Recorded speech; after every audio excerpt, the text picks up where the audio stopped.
Namaste, everyone. Welcome to Light, Laughter, and Lattes. My name is Geri Habstritt, and my co-host today is Patty Peterson. And we are both medical intuitives, Self-Ascension intuitive counselors, and Avesa quantum healers. And so happy to be here with you all on this grand Wednesday, the first Wednesday of March. Yep, with a lively topic and one that seems to be ongoing. I don't know. We're constantly trying to heal that body, take in higher frequencies, become lighter to make our lives a whole lot easier. Because any of those past energies, any of the unresolved emotions, any of that unforgiveness, anger, pain, the energies, if they're not resolved, if they're not released, they get trapped in the physical body in any number of places. And they stop your flow, they stop your joy, and they can cause a whole host of physical problems in the body. And that's what both Patty and I do, is train medical intuitives, is we are trained to scan your energy field and find out where these energies are stuck and help, clear them, bring light to them and resolve them so that your life can be more joyful and you can have more vitality. And so that's what we're going to go over today. We're going to talk about maybe some different areas where the energies get stuck and what that may manifest in the physical form as, and different ways for, trying to address, do I have emotions stuck somewhere, and where might they be stuck, and how do I know I have this going on, and what can I do about it to free myself? And so those are some of the things we will address today. And if you happen to be on Oneness Talk Radio, Facebook, or YouTube, the chat is open, so jump in and say hi.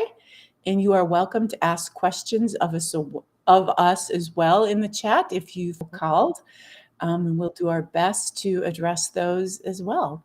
So, Patty, we want to jump in and share anything? I know this is your favorite topic. This is by far anything around the medical intuitive, understanding the underpinnings of energy that contribute to all of our symptoms, our illnesses and diseases. And it can be on the physical, the emotional, the mental, the spiritual bodies. And these energies are often unconscious. And as Geri mentioned, trained medical intuitives, we can see, sense, and feel your energy flowing through the traditional chakras, and how it flows gives us a wealth of knowledge and helps us to support our clients on their strengths to amplify. And then how do we bring that maybe to these areas where these congested energies are, blocked, like Geri said, where there's a lack of flow, and to create then more of that vitality, healing. It's not always a release of a symptom, but it's coming into more harmony with yourself, your life, all of that. And so it's, if anybody shows up in the chat and has questions on any specific area, we'll gladly share some of that too.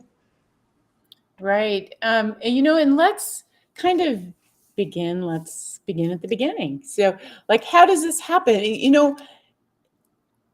So many of these unresolved emotions happen when we're a child.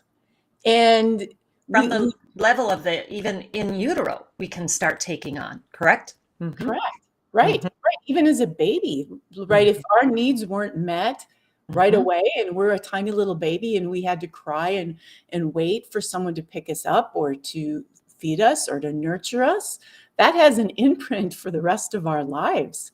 And so these are some of the things that we can do as healers to help determine what exactly happened and to help bring resolution to it.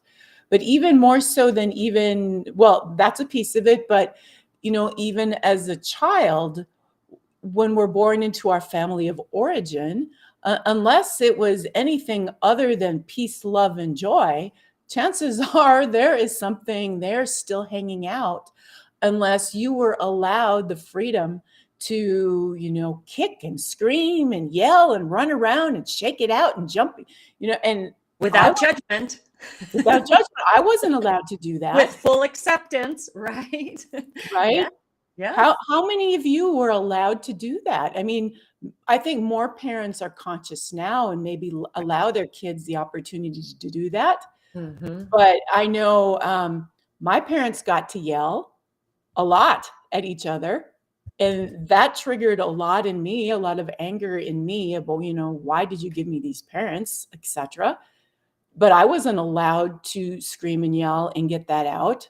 No, girls don't do that. And no, good And kids. that's part of that era, right, Jer? Right. Be seen, not heard. Some of us had that. Right. And we're not putting any judgment on anybody here. Everybody did the best they could to the level of their consciousness, correct? And many of our parents back then, just that survival. I know, I come from a large family. I'm the oldest of 13.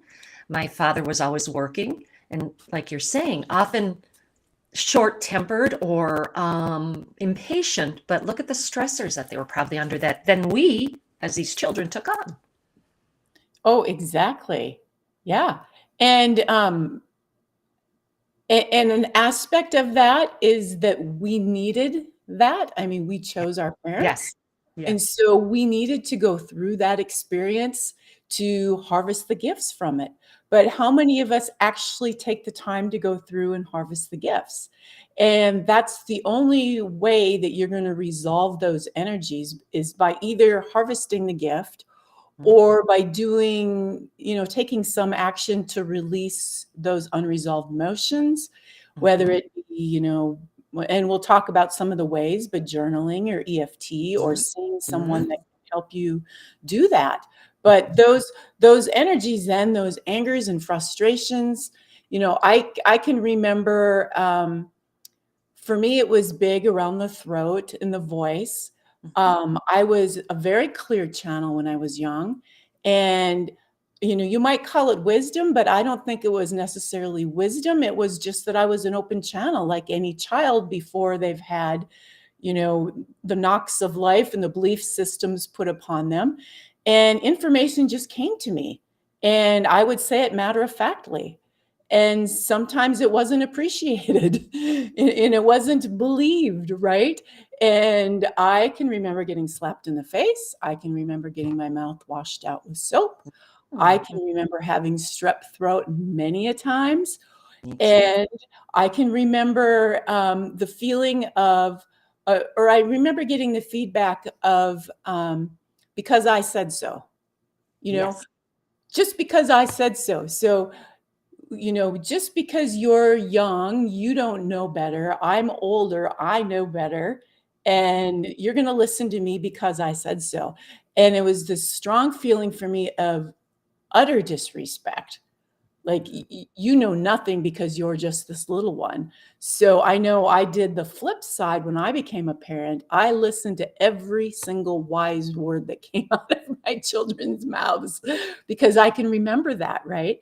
And any of those energies that were less than making you feel at harmony with life, they're hanging out somewhere, and they're affecting every part of your life right now, whether you're aware of it or not. Exactly. And every one of us came, through birth in this sense of separation. In the womb, we're so connected to the infinite prior to that in spirit. And we then, through all of what Geri's talking about, whatever we all went through, we took that on and looked at our parents as a god, so to speak, right? And if our needs weren't met, we took on these beliefs.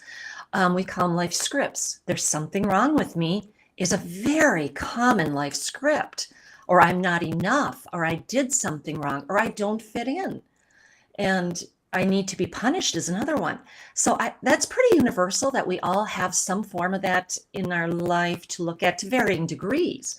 And it may not even be our parents. It could be, other elders in our life. It could be teachers, coaches. I've worked with a lot of people who took on wounds by a well-meaning, however, not very enlightened coach or teacher saying, well, you'll never amount to much, right? Or you're too whatever. And we'd swallow it, especially in those early years. We swallow everything the elders, those that know better than us that we think, gave to us, and we swallowed it or took it in.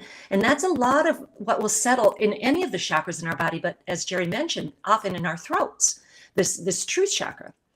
And some of us suffered with a lot of throat infections when we were in festering inflammation, right? The angers that we weren't safe to be with. Right. So many things. Mm-hmm. And the truth might be that, okay, so children that didn't have any of that, and who have this, let's say a charmed life, often will be the ones that will be righteous as they get older. The ones who had to go through a lot of that have developed a certain amount of compassion for everyone else because of what they went through. So they can relate. And, especially if you're called to be a healer, chances are you've had to go through a lot of those things, because how can you truly have compassion and help others heal when you have no clue, what pain is, what unforgiveness is, what forgiveness does, Yeah, a good point. I've mentioned prior, when I was cracked open in my early 40s, then I had remembrances that came more forefront of childhood sexual abuse by an extended family member. And those people, children especially, any age, that suffered that type of abuse, we often disassociated. We learned how to leave our body.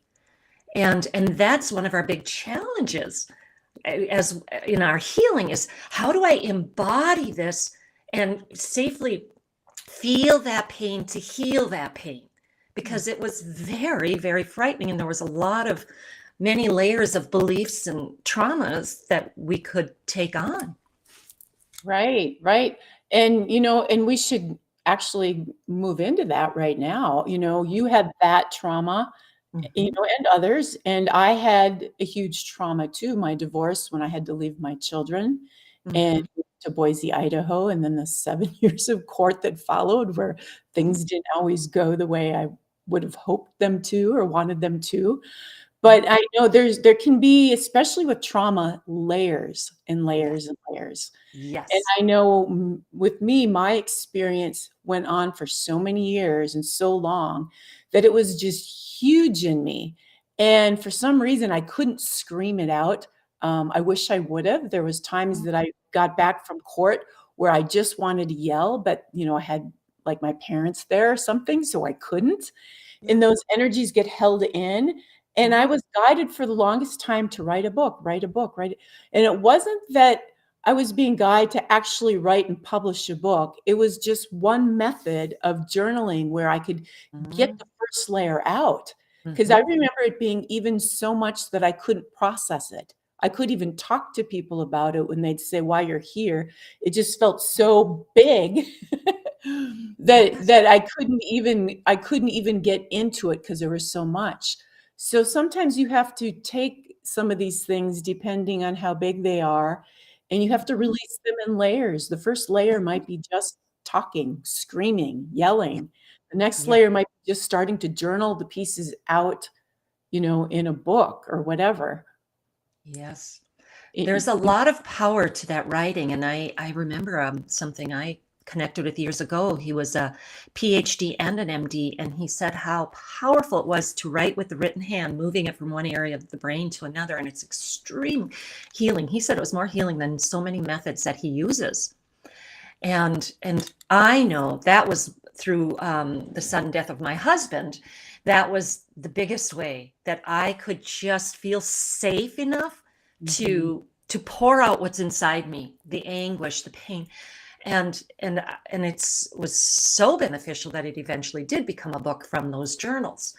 And I know some people struggle with having a difficult time to write and start, like you say, when it's so big. And what I found is if you start with saying, even though I don't know, what if I did, I would, these sentence stems to just kind of grease the way, Right. and just really keep loving yourself, and just scribble, even just do whatever to get something flowing out of you and not holding it all in. Right. And better to do, like Patty said, to physically write pen to paper than Mhm. type. Because there's an actual physical release that happens that comes through your arm and out when you're doing pen to paper, and pillow over your head, hit the bed, scream and yell, something like that. That helps too. But oftentimes we have to get those initial energy surges out, but then we have to go deeper to, harvest the jewels of the experience. Believe it or not, there's almost always a jewel there. I mean, I can think of all the times that my parents might have been yelling, and I hated it at the time. And dang you, God, why'd you give me this?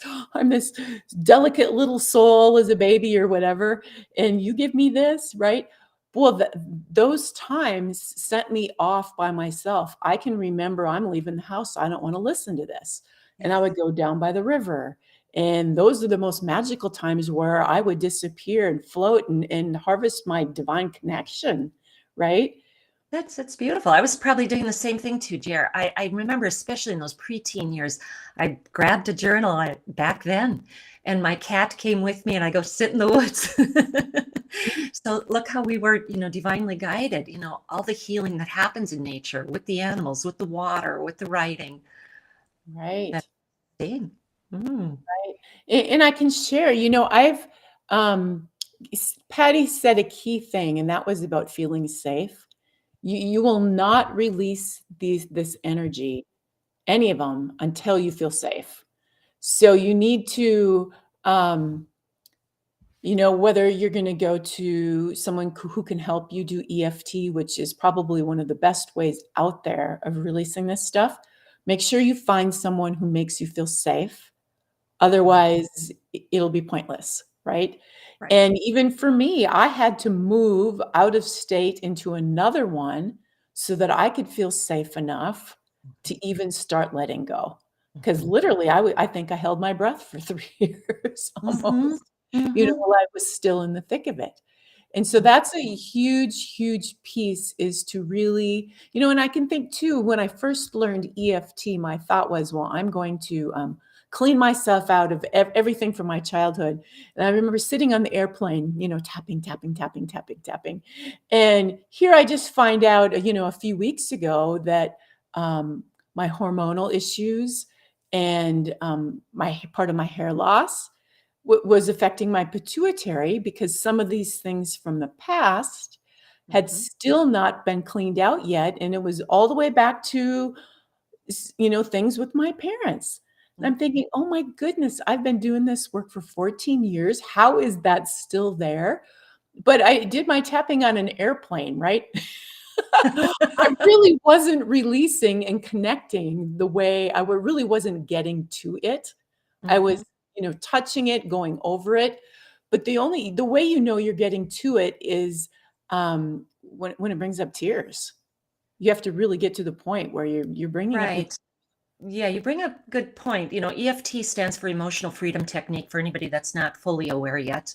And it was developed by Daniel Craig back in the 80s. Since then, there are many, many, many healers and teachers and leaders that teach it in a variety of ways.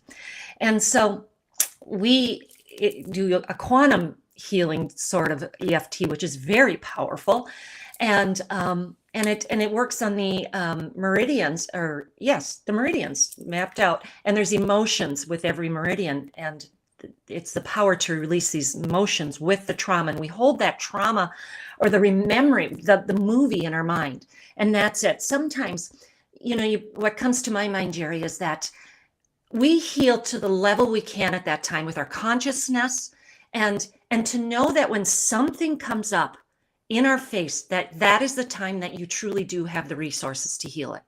It will not come up if we don't have the resources within us, the resilience, the connections, all of that. And I think I've seen that, stated from different teachers in the spiritual and the science world. And that helped me too, by saying sometime, well, why did I not know to do this then? Forgive. No, we do the best we can with the level that we could. Because sometimes if you heal too much too fast, I think we could combust, right? Boom. And isn't there often, Geri, like you said, one of the things you said, we do a healing and we get perhaps, we need this plateau to stabilize balance for a while before the next. Sure. Does that? Mm-hmm. Well, right, because each time we heal, we are opening our hearts again. And then there's an uplifting energy that happens. It's actually your divine galactic blueprint that has to stabilize your ascended Mm-hmm. heart, to like restabilize, and then you're maybe ready to go again. But Right. yeah, each time you do this, you're opening your heart. And so a way to know is really, how is your life? Are you healthy? Right? Are you completely healthy? Are the friends around you bringing you joy? Are you flowing through life? Do you have money in your life? Are you happy? Those are all signs that you've done really good on your healing work and you're not holding any toxicity in your body. If you have those things going on, a good thing to do is sit down and connect with that inner child, and go back and visit him or her. You'll have to sit real quiet, but and maybe take out a journal and ask that inner child, is there anything? What's there? How do you feel? How did you feel when you're at home? And what kind of things, caused you strife? And really go back and connect with that. I know when I took the time to really do that, it didn't take long for me to find tears over things. I was so angry when my mouth got washed out with soap. How dare she? It didn't take long to bring that up, and that's when you can really. That's really, if you know EFT, that's where you can really start freeing that energy quickly. Mm-hmm. But it may be a journey backwards, visiting that inner child and really touching in with him or her and seeing how she or he is and where they're at.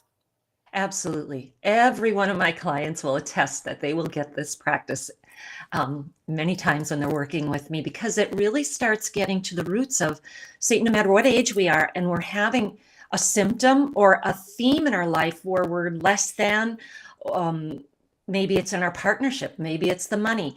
When we go back to that inner child, we can find some of those roots. And that aspect of us is always within us. And what does that inner child, younger perspective have, as far as a belief or an unexpressed emotion, a need to feel safe, a need to just feel heard? How do they need to feel more loved? And then as we give that to ourselves, that aspect heals and helps us become more buoyant and present and creative in this moment. It's beautiful magic working with that inner child. Yeah.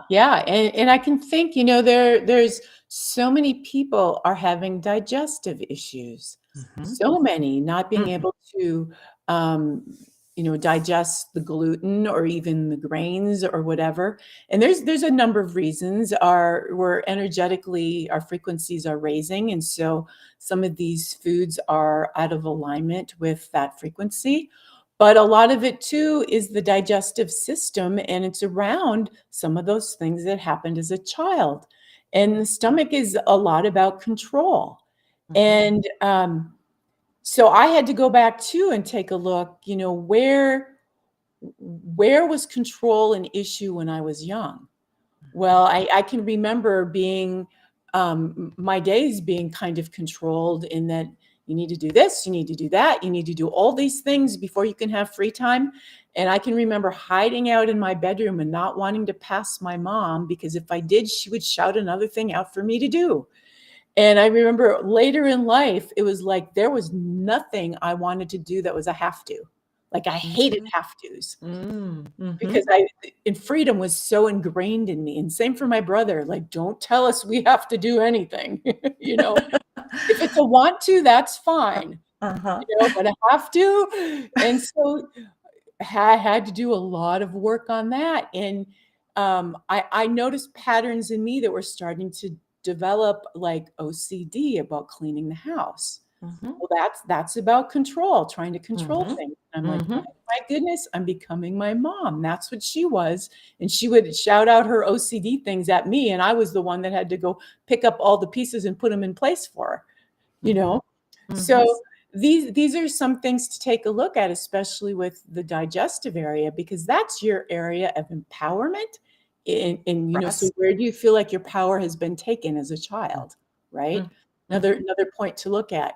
And it's your area of joy, right? Right. That's your joy center. So if there's anything that's um, feeling less than joy there, that would be, any area around control or your power being taken. That's the center that you would want to look at. Mhm.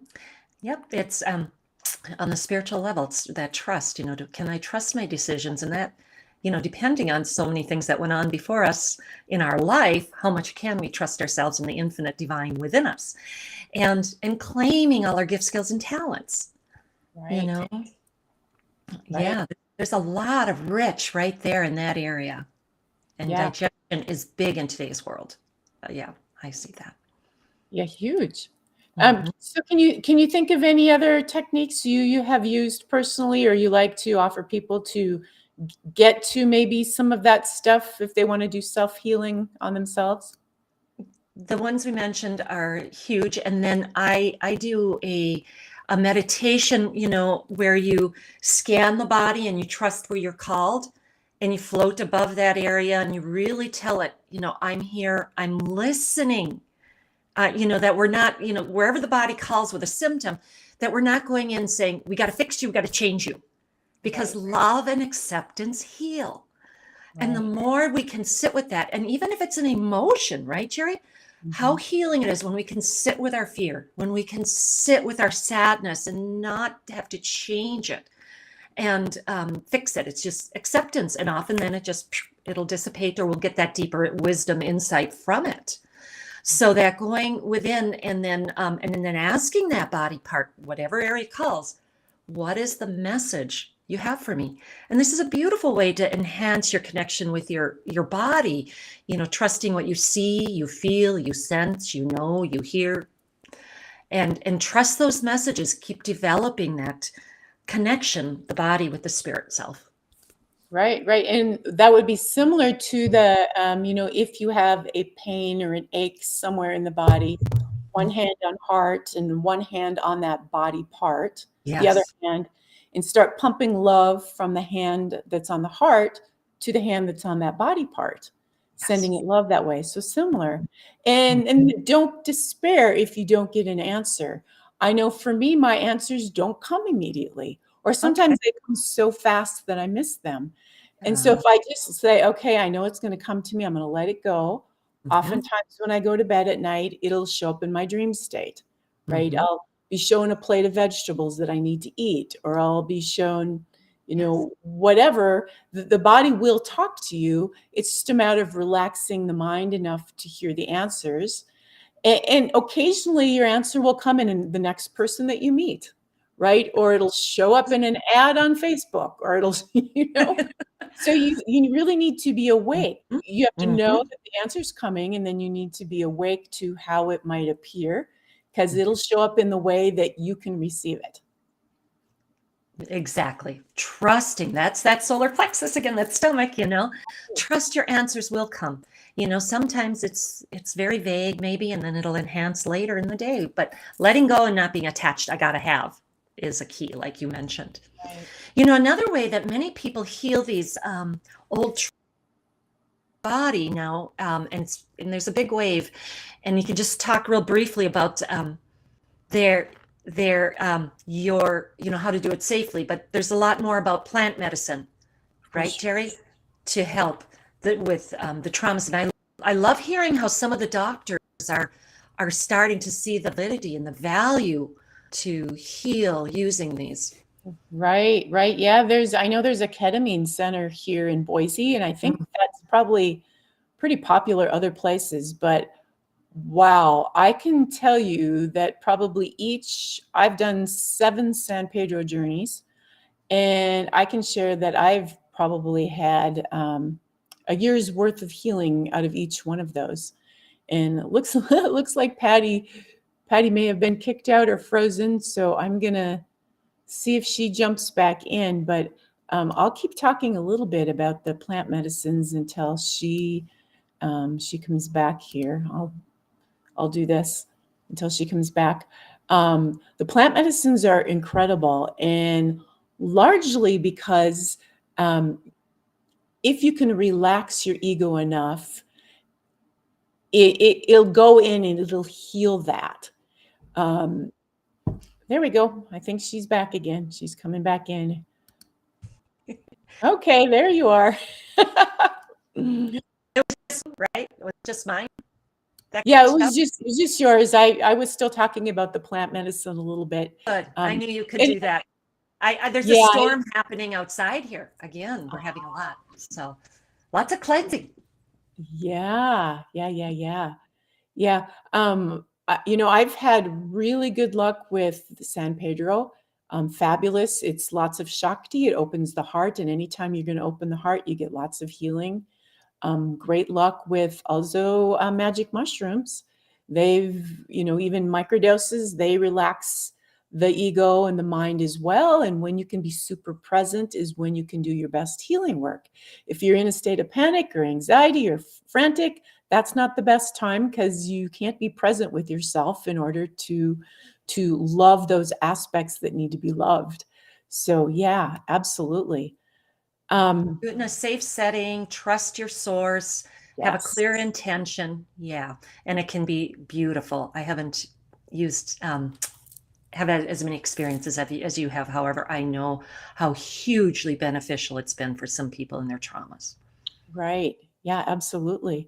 And something you might try, say, that works really well. It's worked for me. Like, let's say you are having, I don't know, kidney problems, for example. So say the positive affirmation of that. My kidneys are working beautifully, and go through, they're in perfect vitality. And the minute you do that, you will draw to yourself all the energies that are stopping your kidneys from being in perfect vitality. But once again, you need to be aware of what's showing up. You need to be watching out for what people are saying, conversations you're overhearing, ads that are appearing in front of you, and you will get the wisdom on what it is that you need to take a look at. And you mentioned earlier trusting our dream state, and our guidance and intuitive hits will often come just when we're most relaxed, playing, doing something meditative like gardening, and all of a sudden we're going bling, and there it is. So trust and and that's when we're less distracted. We'll get that and receive that wisdom, connection to spirit here. Well, that's the getting out of your mind thing again. Right? Yes. So for those people who are in their mind a lot, yeah.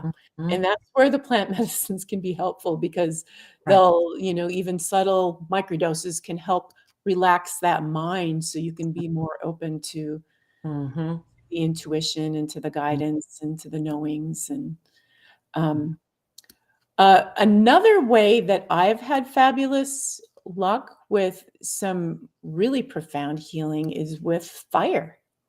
Yes. And that's something that people don't often think about, but fire transmutes, Yes. and you can receive the energy of something that has been burnt in a new way. I Mhm. know when I was done with my court experiences, I put all the papers in a fire, and I literally felt the energies that were tied to those papers dissolving in me as the fire was burning. Now, I can't say that you're all going to feel that, because you have to be highly sensitive to feel that. but I can say with all knowing that it absolutely works, whether you're feeling it or not. Absolutely. And again, it goes with intention, right? Our intentions are so powerful in today's war energy, and the intention going together. And yeah, the journaling, all the old hurts, burning them, and then trusting that's transmuting, and then following up with another healing technique is true forgiveness, right? Right. Geri mentioned earlier of gaining some of the wisdom, the insights, the lessons, the what did I need to develop in me from this? Right? Some of us, through what we've been through, such resilience, tenacity, courage. And do we claim that? There's that third chakra again, claim that I really have this, developing our worth. And then we can so forgive ourselves and the others for their role, right? That's one of the greatest healing tools too. Right, right. The harvesting the gifts, I can share, and I maybe have shared this before, but I'll do it again because it's fitting for this show. That Mhm. so I had Mhm. to leave my son who was 11 when I moved to Boise, Mhm. and I missed his growing up for all of his middle school and high school years. I only maybe saw him maybe Mhm. twice a year, Mhm. and he was really tossed around back and forth. We had police coming to our house in the school. I mean, it was a mess for quite a few years. Most of his for him from literally from 3rd grade until he graduated. So there was a lot for him, and I sat down and, did like a Facebook Live with him, me in Boise and him in Minnesota, and I said, "Is there anything good that came from all of this for you? Anything at all?" And he said, "Absolutely, mom, I'm fearless."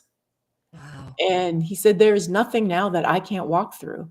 Yeah. And so a young boy who at that time was 17 is now 19, out in this uncertain, weird world. He's saying there's nothing he can't walk through. I mean, maybe from a higher perspective, that is what he chose to make him strong enough. Had I been there and babied him like I was really good at because I love doing it, right? I certainly wouldn't have made a strong son, I'm pretty sure. Yeah, we don't always like how things come through, but and for that young man now to claim that is so beautiful, Geri. And, in my side of stories, I've shared, my children were young from 7 to 17, the 6 kids, when their father died suddenly. And each one will also share how much more compassionate they are Mhm. to other people. You never know what somebody's walking through. And then there's other gifts that they each individually have gained. And so to see that this was all part of each one of our soul's journey for this incarnation lifetime potentiality. Right, right. Absolutely. I wanted to share one more thing about the fire because I think Yeah. it's Mhm. really profound. Um, when I moved to where I'm at right now, luckily I have a fireplace, so I can actually get intimate with these Yeah. fires and be intentional. So I Mhm. was going through, I had all these old photographs of my ex-husband and I mean, Mhm. middle school, high school, lots of them. And I'm like, what should I do with these? Well, a um, truck happened to park right in front of me with the date of our wedding on the back of the truck, 1993, and it had a flame around it. And I'm like, "Oh my god, that's my wedding date. There's a flame around it. Okay, I meant to throw these photos in the fire." So I put on some nice music and I just kind of tossed them all in, wedding photos. And within seconds, and I didn't do this with anger or rage or none of that. It was just I knowing that it was time for these to go now and transmute. And I sat there and I had the vision. I saw us as best friends on another dimension. I saw us running through fields together. I saw him literally, saying to me, "I'm going to have to be the world's biggest ass to you, but I'm going to help you get where you need to go. Yes. And please don't forget this. Please don't forget this." Yes. And my heart blew wide open. And I Mhm. think I cried straight for 2 days. well, my heart just kept opening and opening and opening. Urging. And this was just a simple throwing some photos in a fire with, a good intention, not out of anger. So if that can help you too, that's a consideration. Absolutely. Yeah. Those are all beautiful stories and ways to offer others to support their unraveling of the old hurts, traumas, things that we've all gone through to gain those gifts, lessons, and that perspectives. Right. Healing. So Patty, I know that you have actually a client in 15 minutes. Yes. So I'm going to pull one card. Yep. And for all of us, you want to read it, and then we will be on our merry way. Got the Source One Discover card. Beautiful. Feel the energy of that. Wow. Source One Discover card. Source One Discover. See the divine in everything. Isn't that what we're saying? And be empowered in all actions. Okay, see the divine in everything. Yes, and be empowered in all actions. So that means you need to take action on things that are happening to you. You need to be empowered with it and not allow yourself to be a victim. And there's your solar plexus again, your stomach. Right. Yep. Okay, everyone. Well, it was our pleasure to be with you all today. Thank you for being in the chat. Yes. Yeah. Namaste, everyone. Namaste.